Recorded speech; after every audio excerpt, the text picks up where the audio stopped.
¿Qué tal, peloteras? ¿Qué tal, peloteros? Welcome to la llave inglesa y española. Hoy hablamos de fútbol inglés y español y lo hacemos con nuestro experto de cada día. Lo que pasa es que tuneado.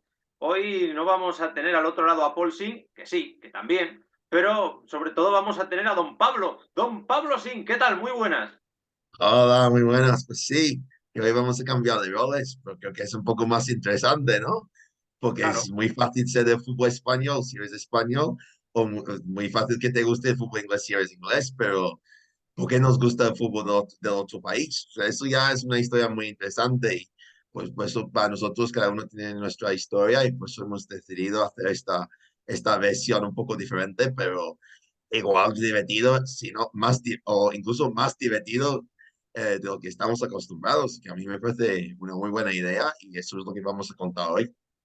Es más divertido y refrescante. Por tanto, yo seré Sir Michael. Hoy voy a ser Sir Michael porque yo voy a hablar más de fútbol inglés que de fútbol español. Evidentemente esto será una Macedonia y es un simple pretexto y una excusa como otra cualquiera para pues contar por qué yo me he aproximado al fútbol inglés a lo largo de los años o por qué tú te has aproximado al fútbol español y por lo tanto pues hablaremos de todo.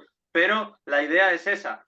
La génesis es por qué tú empezaste a seguir el fútbol español. ¿Cuándo fue tu primer contacto con el fútbol español? Y bueno, por ahí podemos empezar, ¿no? Si te parece. ¿Cuándo empezaste tú o cuándo eres consciente de haber visto el primer partido de fútbol español o que implicaba a un conjunto de nuestro país? Porque tú eres del 95, si no me equivoco, yo soy del 94, así que somos muy contemporáneos y puede que empezáramos a seguir el fútbol por la misma época. Sí, bueno, yo soy del 94 Ah, también, así también. que somos, sí, sí, somos del 94, pero bueno, del fútbol, de equipos españoles me acuerdo de la final de Champions, ¿no? De Real Madrid contra el Leverkusen cuando cuando marcó Zidane el golazo, ¿no? Para ganar en Hampden Park. Y después, y también me acuerdo de una eliminatoria entre el Madrid y el United, eh, el Barça que cayó contra la Juve.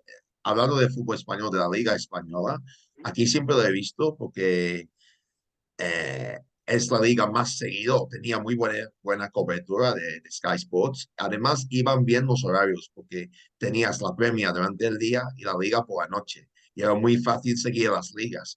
Ahora, con los horarios que hay, que muchas veces en Madrid es a las 4 de la tarde o en Barça 4 y 4, pues, sería un poco más difícil, pero en esa época teníamos un partido un sábado a las 8:30, que serían las 9:30 ahí, y luego el partido de Plus, que era a las 8. Y siempre nos daban dos partidos. Luego lo ampliaron, pusieron dos partidos el sábado, a las 7 y 9, o sea, 8 y 10 ahí, y el domingo, pues el del Plus y el justo anterior, pero a veces solo la segunda mitad, o desde los 30 minutos de partido. Y luego, pues los partidos de las 5 de la tarde nunca nos daban esos partidos, salvo que jugaban el Madrid o el Barça, pues nunca daban esos partidos. Pues eran muy buenos horarios para ir al bar, que tú podías, la gente iba al bar o a casa de Claro. un amigo un sábado por la noche a ver la liga, porque tú tenías tu premio, ¿no? Durante el día y por la noche tenías la Liga Española. Y combinabas muy bien porque podías ver tu premio y después por la noche tenías la liga. Pero, por ejemplo, la Bundesliga, pues los partidos son más o menos a la misma hora. También Espectacular. es, Ibas al bar con B, como aquí. Ya eras un español viviendo en Inglaterra.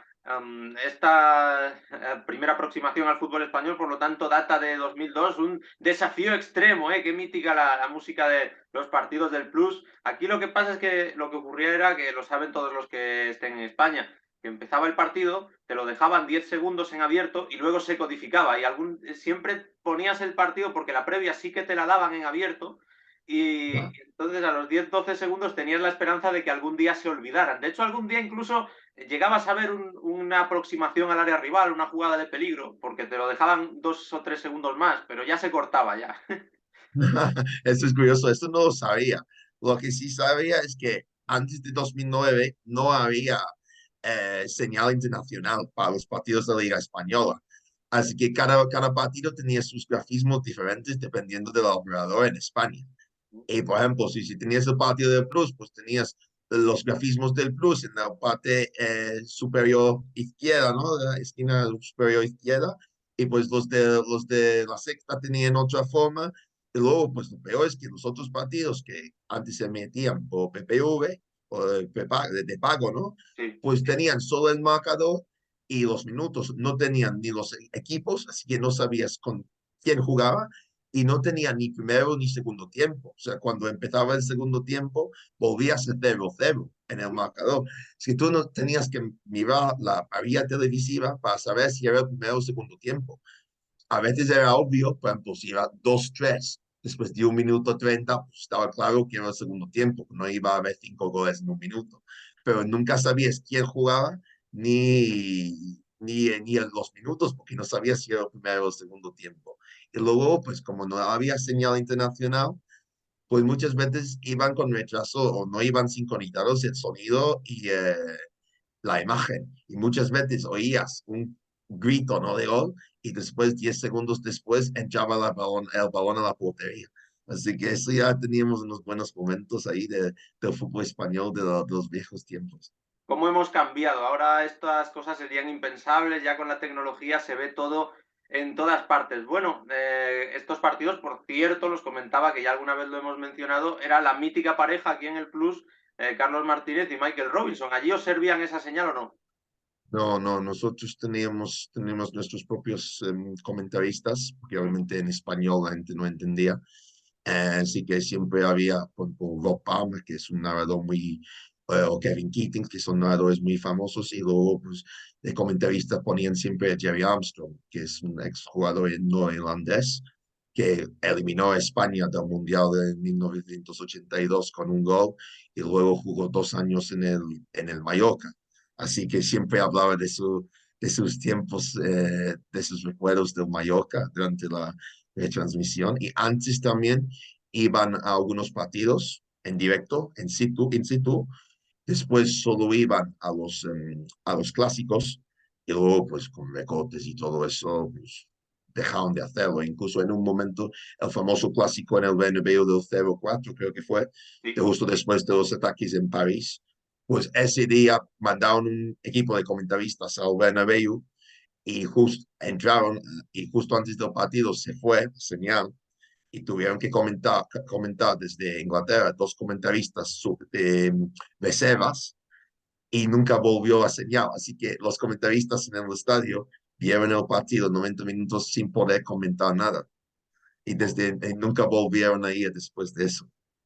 Como para repetir. Eso estamos hablando de 2005, porque la gente, claro, nosotros contamos con que los que nos siguen son muy cafeteros, les encanta el fútbol igual que a nosotros, pero por situar a la peña, estamos hablando de un clásico de 2005 en el que el Barça... No, no, perdón, un poco más tarde, 2015. Ah, El ese, el 0-4 que de me los dices ya ataques es en 2005. París. Vale, vale, Sí, vale. ese fue en 2015, sí, sí.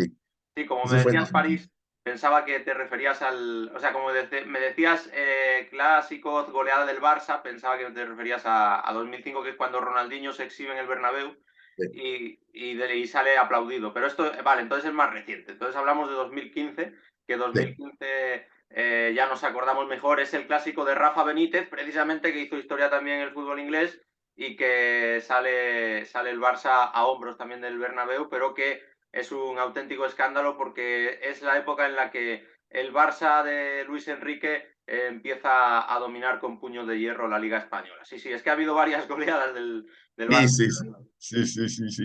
Y luego, pues me acuerdo de Nihat Kovacevic, que es mucho antes, ¿no? En el la Real Eso sí, Sociedad es 2004. 2002-2003. Sí, sí, sí, pero en esa época pues seguía partidos, pero no, miraba, no sabía muy bien cómo iban en la tabla y cosas así. Yo empecé a ver las tablas, la clasificación. Yo cuando entraba también más o menos a seguir marca, más o menos 2008, 2009, y recuerdo la temporada cuando bajó el Betis contra el Valladolid, el 1-1, y el Getafe se salvó justo por diferencia de goles o algo así. Eso fue en verano de 2009. Y Sí, cuando Osasuna ganó al Barça y al Madrid en los dos últimos partidos para salvarse. Eso sí, antes de eso no sabía mucho, em, no sabía mucho la clasificación, solo sabía por em, encima. solo los partidos sueltos, pero después sí, pues desde entonces pues sí que seguía la liga y quién me iba primero, quién iba cuarto, segundo, etc. Sí, vaya temporadas, claro, los que hemos mamado fútbol español nos acordamos de esa salvación agónica, se la jugaban el Real Betis y el Real Valladolid. De hecho, el Real Valladolid llegó a tener mucha renta para salvar la categoría, pero fue perdiendo partidos ahí con el gran Mendilibar y se fue complicando y tuvo que salvarse de manera heroica con Asenjo haciéndole varias paradas, si no me equivoco, a Ricardo Oliveira. O sea que, y encima el Betis venía de jugar Champions hacía relativamente poco, y aquí enlazo yo porque yo no he contado nada de mis primeros acercamientos al fútbol inglés. Te he dejado hablar más porque es verdad que tú empiezas a acercarte más al fútbol español antes que yo al fútbol inglés. Yo el fútbol inglés sabía que existía, conocía que los equipos grandes pues, eran los que ya sabemos, Manchester United, Liverpool, aunque en estos últimos años ha cambiado la cosa, porque en aquel momento el Manchester City no era un club importante. Sí que mi padre me había hablado de que era un club con historia, pero vamos, que sin más, sin profundizar en el asunto, en la recopa que habían ganado en los 70. Entonces, mis primeros contactos con el fútbol inglés son en relación a la eliminatoria esta que nombraste antes, entre el United y el Madrid, en 2003, que ahí el Madrid da una exhibición, sobre todo Ronaldo el bueno, el galáctico original, el ahora presidente del Real Valladolid, en Old Trafford. Recuerdo a Beckham, recuerdo a Ferguson, que ya se decía que era un hombre que llevaba muchos años por allí, hombre, con razón se decía, y todavía le quedaba una década más. Comienzo también a vislumbrar al Newcastle, no partidos suyos, pero sí que me llamó la atención que un tío metía muchos goles. Y ese tío era un ex vuestro, Alan Shearer. Y yo le preguntaba a mi padre, que era mi primer guía introductor en el fútbol, que quién era ese Alan Shearer, que marcaba demasiado a menudo. Y luego empieza la Premier League a ser televisada por la 2 de Televisión Española. No sé si a ti te llega o te deja de llegar ese dato, pero estaban José Manuel Díaz de narrador y estaba José Antonio Martino Tim Petón, y nos servían partidos los sábados por la tarde, o a la 1:30 o a las 4 de la tarde. Y me acuerdo, por ejemplo, que decían los Black Cats, el Sunderland, que estaba todavía en Premier League, y el Liverpool de Torres, claro, el Liverpool de Torres con Benítez, de Spanish Reds, causó furor, con Xavi Alonso, con Luis García. Así que esos son mis primeros recuerdos de fútbol inglés, y por supuesto el milagro de Estambul, del que ahora hablaremos.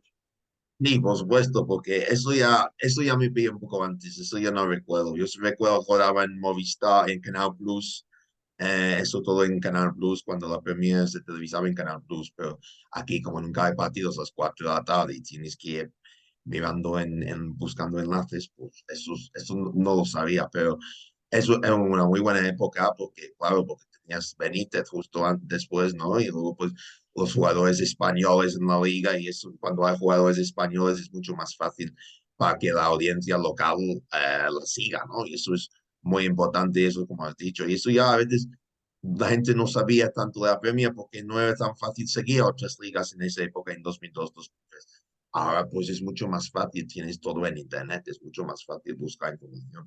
Pero el mundo ha cambiado mucho en 20 años. Y yo, por ejemplo, cosas que se me vienen a la cabeza, que son muchas, o sea, tienes recuerdos así aislados de fútbol inglés, pero no los juntas hasta que no te pones a hablar de ello. Pues en 2005 yo descubrí el You Walk Never, o sea, You el Never Walk el Alone, himno del sí, Liverpool, sí, sí, sí. You Never Walk Alone, y me impresionaba porque era muy pegadizo, era además justo antes de que saliera el himno del Sevilla, y parecía que como que las canciones de apoyo y de identificación a un equipo se ponían de moda, y la primera que descubrí yo fue la del Liverpool, y aquella remontada recuerdo ir muy con el Liverpool, en el Liverpool-Milán, que el Milán le estaba dando un auténtico repaso, y fue de las primeras veces que en las emisoras españolas se narraba, en las emisoras de radio, una final de Champions en las que no había equipos españoles. Yo juraría que la anterior, que había sido el Oporto-Mónaco de 2004, y la inmediatamente precedente, que era la de los italianos entre Milán y Juventus, como no había españoles, pasaban del asunto. Pero ahí, como era el Liverpool y había tantos españoles, ya la narraban. Y creo que ese es el punto de inflexión en el que pasamos de tener cobertura asegurada en una final de Champions independientemente de que no hubiera representantes de nuestro país.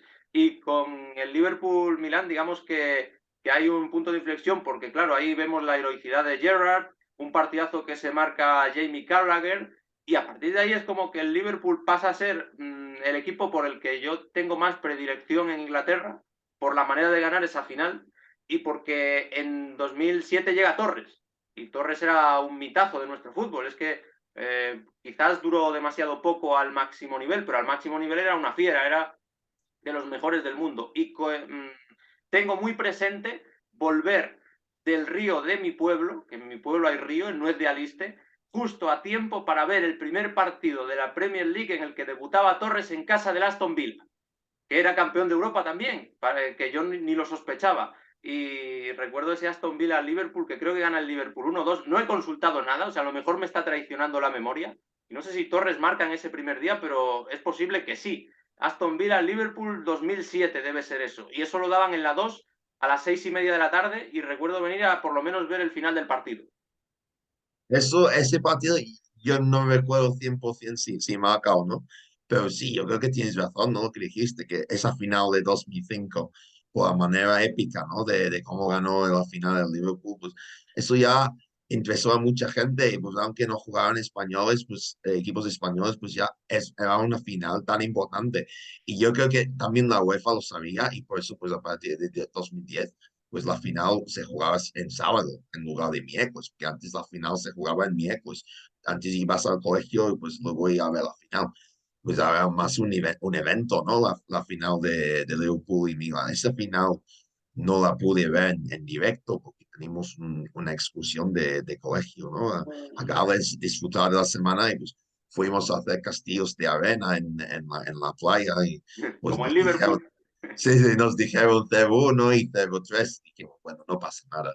Nos hemos pedido al final, pero como ya va 0-3, pues nos hemos pedido una final de desigualada, ¿no? Pero luego, pues alguien gritó, pues iban 3-3. Y claro, en esa época pues, no había tele, los móviles no hacían esa función, ¿no? De mirar de partidos. O sea, ya pues tenías que fiarte de alguien en casa que te escribía, ¿no? Para decir el marcador, pues esa final no la vi en directo, obviamente, todos los vídeos después de lo que pasó, pero en directo yo tampoco recuerdo la final en Old Trafford que comentaste, ¿no? Entre los dos italianos, pero aparte de eso, pues todas las finales a partir de 2004 las recuerdo muy bien, o sea, todos los demás los he visto.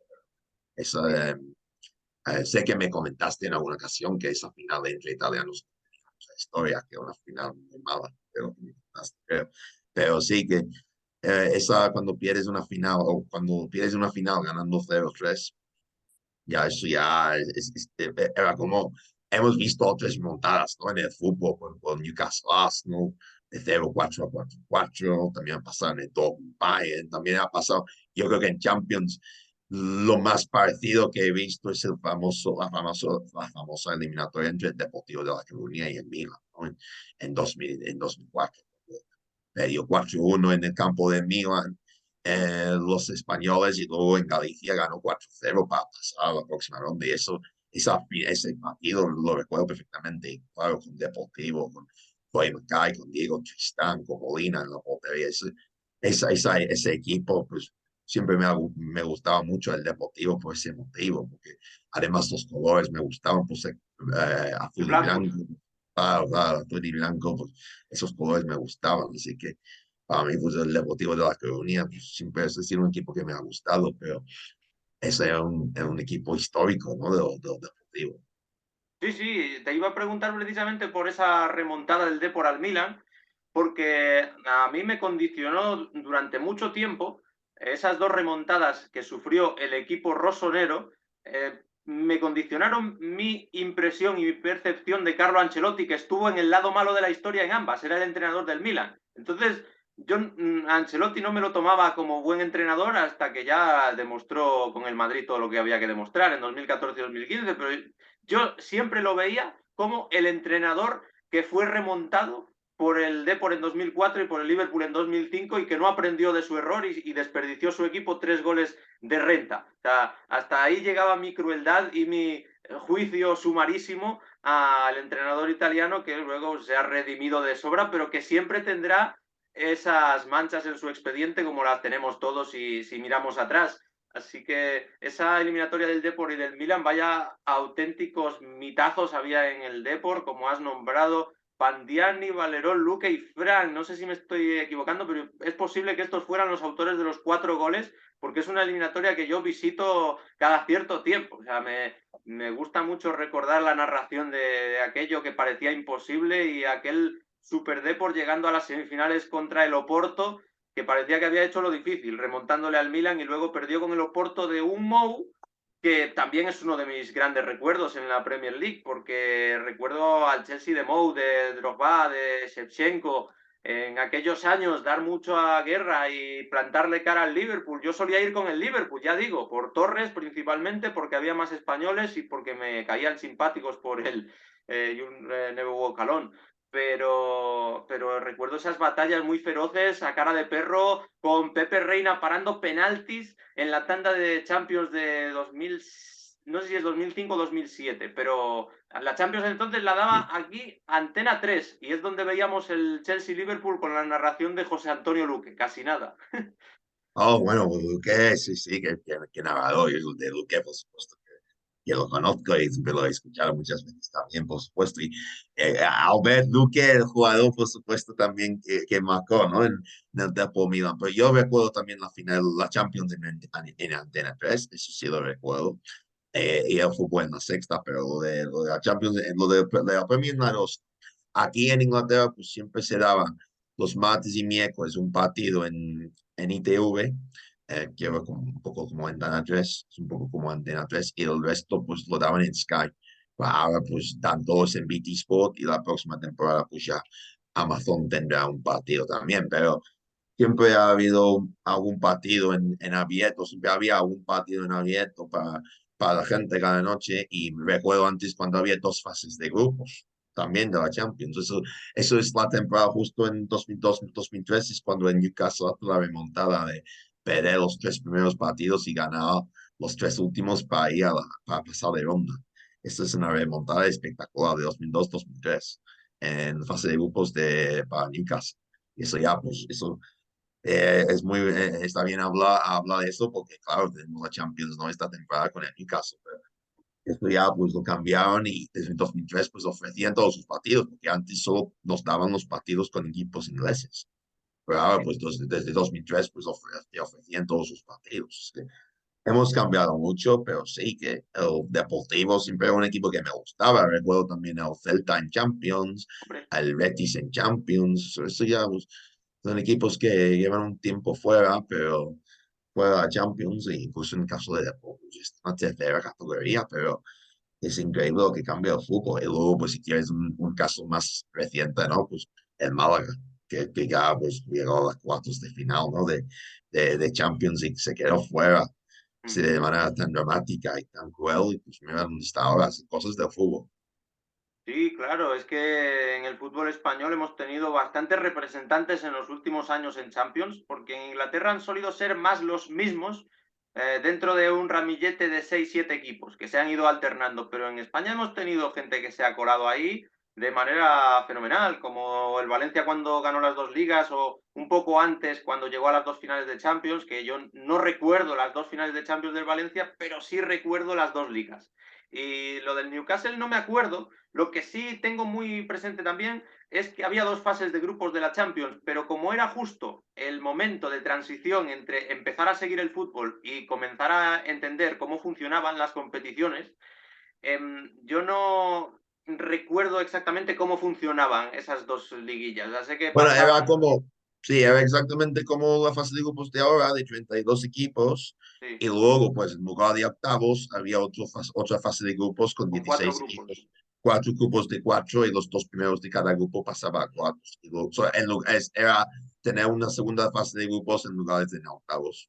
Eso es, vale, ya me salen las cuentas. Pues claro, entonces lo del Newcastle sé que participó en aquella Champions, además que en una previa tengo el recuerdo de que perdió 3-2 fuera contra el Estrella Roja y luego remontó. pero vamos, es que son flashes así muy aislados que a lo mejor luego lo consultas y no son del todo así, pero lo bonito es eso, es dejar volar la memoria y ver de lo que te acuerdas hoy en día. Sí que lo del Newcastle, perder los 3 primeros partidos y ganar los 3 últimos, yo creo que lo hizo la Atalanta hace unos años, lo volvió a hacer en el grupo que estaba con el Dinamo de Zagreb, que también dio una buena exhibición los primeros partidos y acabó pasando la Atalanta. Creo que sí, que lo consiguió también pasar de grupo venciendo los 3 últimos partidos.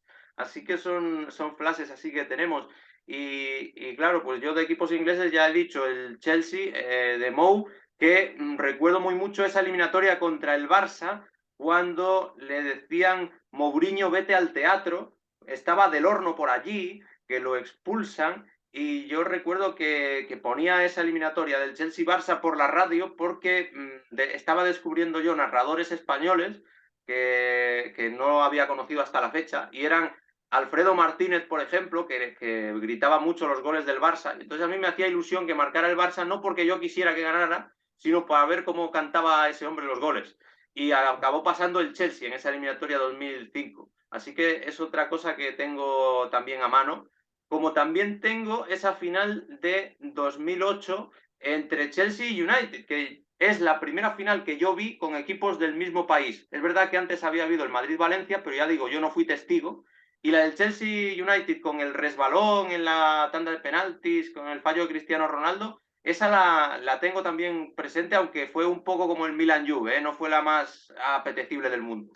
No, y terminó casi a las 2 menos 4, 2 menos 2, no 2 menos 4 o algo así en Rusia por la diferencia horaria, me acuerdo de ese partido. Y ganó el, y ganó el United y luego pues entró toda la sospecha, ¿no? Del famoso partido de Alfredo, ¿no? En el Chelsea Barça y aquí siempre decía que estaba claro, como la otra semi era Aston United, pues el Barça tenía que pasar sí o sí para que no hubiera dos equipos ingleses otra vez en la final. Y eso era como Platini nos tenía en contra los equipos ingleses, pues estaba claro que no que podía haber dos equipos ingleses en la final otra vez. Eso ya, pues por ahí van más la explicación más que intentar ayudar a Barça, más perjudicar al Chelsea, es lo que siempre dicen aquí. Y yo creo que tienes razón lo que dijiste, ¿no? Los equipos ingleses de Champions, pues ha habido menos variedad. Lo que sí, donde ha habido más ha sido en las otras competiciones. Por ejemplo, en la Europa League, pues seguro que te acordarás del Atlético de Madrid Fulham, ¿no? En la Hombre, final. Y, pues, y yo recuerdo incluso también un poco mejor la final en Eindhoven entre el Middlesbrough y el Sevilla. Y el Middlesbrough llega a esa final perdió contra el Steaua Bucarest en Rumanía 1-0 y en la vuelta en casa, pues va 0-2 por debajo. Sí, le hacían falta 4 goles en una hora, algo así, y marca los 4. Y pasa ganando 4-2 ese partido, 4-3 en el global para ir a la final. Sí, con esa gran remontada contra el Steaua, pues eso ya llegó a la final contra el Sevilla, pero luego pues en la final contra el Sevilla, pues no tuvo rival el Sevilla. El Sevilla fue muy superior y ganó muy fácil 4-0 al final. pues yo ahí no me habría acordado jamás de los jamases de lo del Middlesbrough este agua. Por eso yo es la prueba de que no seguía todavía mucho el fútbol inglés, porque recuerdo perfectamente el baño que le mete el Sevilla al Middlesbrough, pero no tenía ni la menor idea de que el Middlesbrough había tenido que remontarle al este agua. Sí que recuerdo, por ejemplo, que el Fulham elimina al Hamburgo y por eso llega a la final.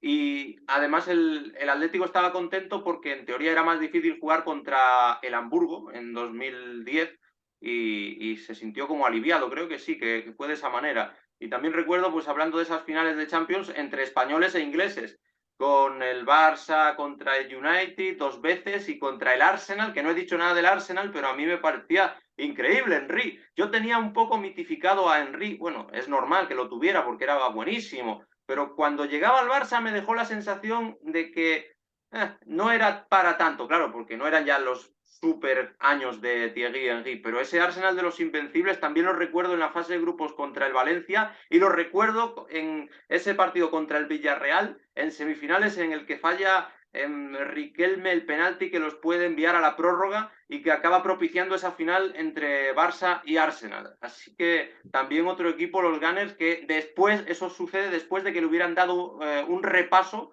al Madrid en el Bernabéu. Sí, bueno, es verdad, y de ese partido también lo recuerdo y también recuerdo la ida. Y no por el partido, porque es verdad que creo que ganó el Arsenal de 1-0, creo. Por el partido se paró, ¿no? En el campo del Highbury por una ardilla que se metió en el campo y tuvieron, y no quería, y tuvieron que esperar medio minuto, un minuto, y era como, ¿qué hace la ardilla ahí en el campo? O sea, esto ya, eso no, eso fue en la ida, ¿qué hace ahí? Eso ya fue un poco extraño. Y lo del Everton, que había comentado dos cosas del Everton, seguro que, bueno, a lo mejor te acuerdas de antes del cuarto clasificado, iba a la previa, ¿no? De la Sí, Champions. Y pues aquí, bueno, en Liverpool, sobre todo en la parte azul, pues no tienen buenos recuerdos de Pioli y Chicolina, porque Duncan Ferguson metió un gol contra el Villarreal que habría metido al Everton en fase de grupos y lo anula por algún tipo de falta que no se sabe por qué, que no hubo ningún tipo de falta, pero ahí pues Pierluigi Colina no tiene muchos amigos en Goodison Park, porque eso ya el Everton no se clasificó y luego creo que en otra temporada pues se quedó fuera de la Champions porque el Liverpool ganó la Champions y se quedó fuera de los cuatro primeros, así que ya pues el Everton un par de veces ha tenido un poco de mala suerte para meterse en Champions por culpa de, bueno, del Liverpool y luego de Colina. Luego, pues, de Everton hablaste de los invencibles, pues, yo me acuerdo perfectamente en la Premier, pues, del Wayne Rooney, ¿no? De 16 años, marcando un golazo desde fuera del área para ganar al Arsenal y para acabar con la imbatibilidad del Arsenal en el último minuto con un tiro que copea en el larguero y entra. Y eso ya, pues, eso fue en 2002. Es el, la famosa narración de Wayne Rooney, Remember the Name, o sea, acuérdate del nombre de Wayne Rooney, que de esto pues ya va a haber cosas grandes de él, y eso ya, pues ahí se hizo conocido, ¿no? Se hizo famoso Wayne Rooney con ese golazo contra el Arsenal, y eso ya pues es un golazo, ese gol, si alguien no lo ha visto, pues, eh, de la nada, pues, marcó así en 2002, para ganar creo que 2-1 contra el Arsenal.